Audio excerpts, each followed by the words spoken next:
Menurut Mbak Adi, apakah seorang penulis itu bisa menulis bagus tanpa dia membaca karya lain gitu? Susah. Susah ya? Bukannya nggak mungkin dia bisa menulis, tapi untuk berkembang itu susah. Karena dengan kita membaca sebetulnya kita jadi tahu sebesar apa potensi bahasa bisa digunakan.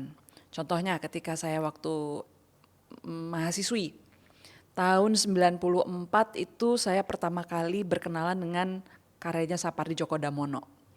Dan saat itu saya sudah membuat lagu, saya bikin lagu tuh dari kecil, dari kelas 5 SD saya udah mulai bikin-bikin lagu, SMP bikin lagu, SMA bikin lagu. Tapi baru ketika ketemu puisinya Pak Sapardi, saya jadi tahu, waduh bahasa Indonesia tuh bisa begini ya gitu. Bisa bisa hidup banget pada tulisan ya? Bisa hidup banget, analoginya kena, dia memakai berbagai macam fenomena alam, interaksi dalam alam untuk menerangkan interaksi emosional antar manusia gitu. Dan buat saya itu luar biasa, membuka mata saya tentang bagaimana bahasa bisa digunakan. Karena dalam menulis senjata kita kan satu, bahasa. Itulah senjata kita.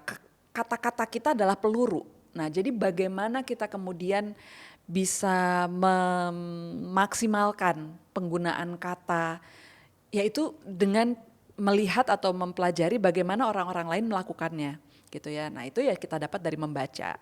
Dan juga untuk melihat, oh potensi cerita tuh bisa begini ya, oh bisa dibawa ke arah sana. Jadi sebetulnya membaca itu adalah pelajaran sekaligus nutrisi untuk kita memperkaya tulisan kita. Gitu. Jadi kalau kita pengen menulis dan membaca, itu ya, itu seperti kita bernafas sebetulnya.